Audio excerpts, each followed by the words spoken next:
spaceflight, it all started a long, long time ago in China. These early rockets were used as weapons for show. Yes, that means fireworks are early rocket science. The evolution of rocket technology has been led by wars, but more importantly has resulted in space travel.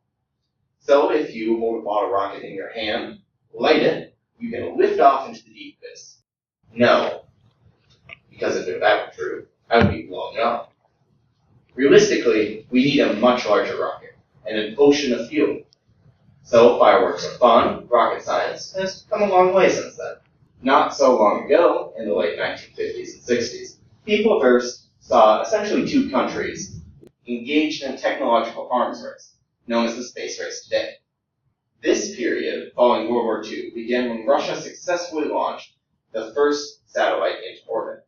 In response, the United States started the Mercury program, which was a one-person shuttle that was restricted to orbital missions around the Earth. Clearly, that was not enough for the U.S. As always, we wanted bigger and better. President Kennedy decided to place space exploration at the highest level of national priority. We choose to go to the moon in this decade and do the other things, not because they are easy, but because they are hard.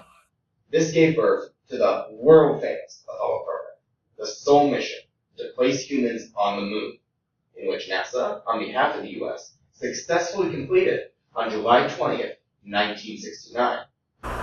It's one small step for man, one giant leap for mankind. Let's take a step back for a moment. It's important to note a key reason for the creation of the Apollo program, the one-in-a-kind political environment in which it was created. The space race was not a time of peaceful, friendly competition for either countries involved. There was immense political pressure during the Cold War to gain technological superiority between the U.S. and USSR, along with the military desire for control over space for national defense. The notion of the USSR gaining control of space, which could ultimately lead to a leg up on espionage, provided a perceived threat for the U.S. government. The perceived threat is argued to be an extremely important motivation for both the political and national interests tied with the creation, operation, and support of such an expensive project. Therefore, many historians label the launch of the U.S. space program as a political Cold War maneuver, as opposed to a simple desire for space exploration. Now, this pressure ended up being good. The Apollo mission has been discussed as one of the greatest technological achievements in human history. Many technological advances have been credited to this program. The in-flight computer design used in the command and lunar modules has been noticed for influencing early research in integrated circuits. Even the origins of basic consumer products like Velcro, flame-resistant textiles, and quartz crystal clocks are closely linked to research and development during the Apollo mission. Still, none of these made up for the massive costs of the mission themselves. Now let's get back to the big picture. Going to another terrestrial body. How in the world can you do that? Easy answer, rocket science. Move on from Mercury rockets, and we have the massive Saturn V. Building these rockets and successfully launching them with not one, but 3 astronauts was not an out-of-pocket expense, or a typical job for the average Joe. The overall cost of the program was $23 billion during its actual time of operation, or about $170 billion in 2005 dollars. This includes R&D costs, acquirement of 15 Saturn V rockets, 16 command and service modules, 12 lunar modules, program support, and management costs, construction expenses, and costs for flight operations. NASA's portion of the federal budget was indeed greatest during the Apollo missions, reaching its peak funding in 1966 with a total of 4.41% of the total funding. This percentage has been under 1% since 1974. This large percentage is reflected in the number of staff working for NASA. In 1965, NASA hired its peak number of employees, 411,000. Since then, the organization has not hired more than 50,000. At the end of the Apollo program, NASA started seeing drastic budget cuts. Suddenly, spending several billion dollars per launch vehicle just wasn't practical.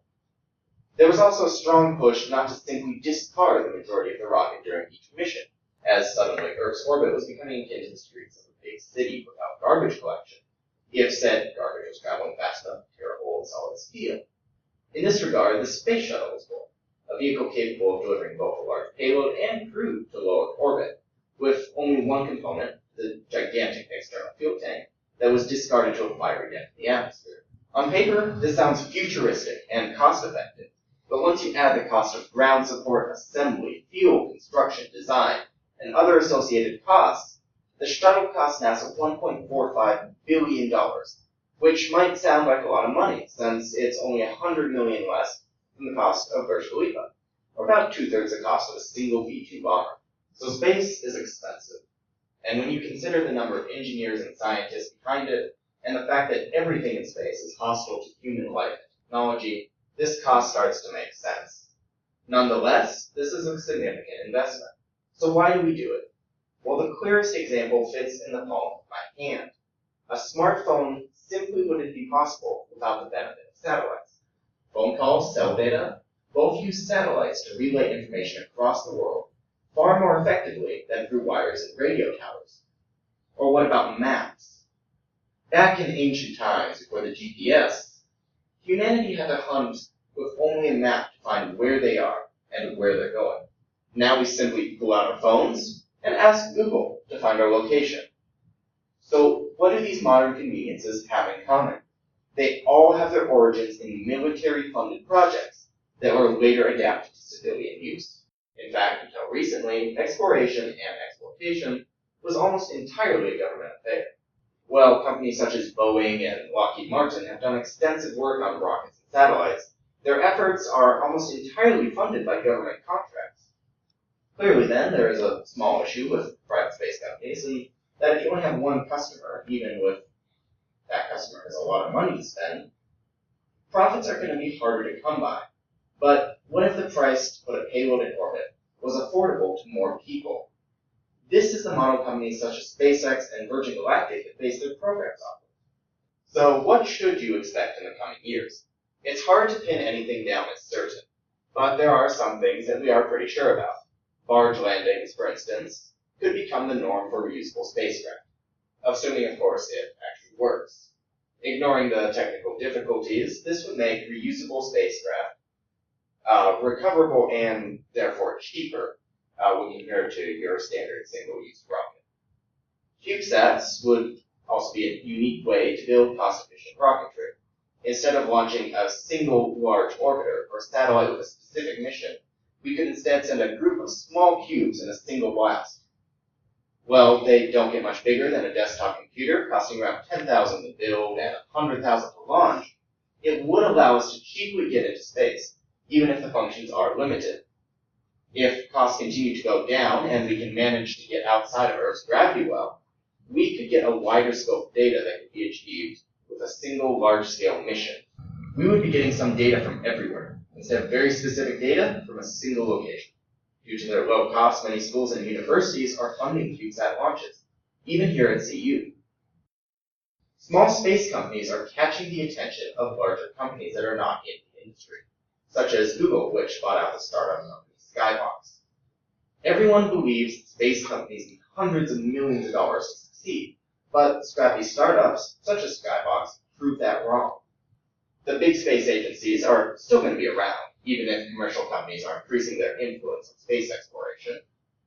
The European Space Agency has recently placed a small lander on an asteroid, and the Chinese Space Agency recently did the first soft landing on the moon since 1976. NASA has long-term plans to redirect an asteroid and capture it in lunar orbit, and long-term plans to put humans on Mars. All of the companies and agencies adding new jobs and cash flow into the economy, pushing further for space travel, would have had difficulty coming to rise without the granddaddy program, Apollo. Apollo simply made space travel a reality more than a dream. If we as humans wish to discover and explore the mysteries of space, we need to develop our space technology to survive the cosmos. If it is a push for survival that would have remained unmasked